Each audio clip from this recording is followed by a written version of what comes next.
AI is in the world. It's definitely hitting the headlines, right? It's changing how we do business, and we thought it might make sense to be able to kind of talk about how, ourselves as business owners, right, are reacting to that, kind of what our take is and what we've seen thus far. But obviously, we're continuing to learn, and this thing is a long ways from being figured out and experts. But some of the insights that we've seen.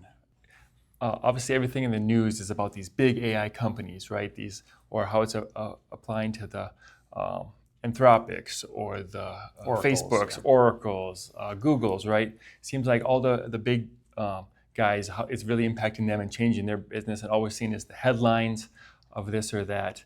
But we're also seeing it, on a ground level, a small business just like our own, where it's having definitely an impact on how we work, and work looks different even than it did even 3 to 6 months ago, right? But and we're still trying to figure out what that looks like, and it's evolving even week by week, month by month as part of it. But well, it's definitely something to watch, and in some ways it can be a little bit scary at times. In other ways, it's definitely an opportunity, even for us as small business owners. I view AI kind of like a calculator, if you will, right? Think about before there was a calculator, everybody was doing everything by hand, right? Adding it up. It took a lot of knowledge and skill in order to be able to add this together.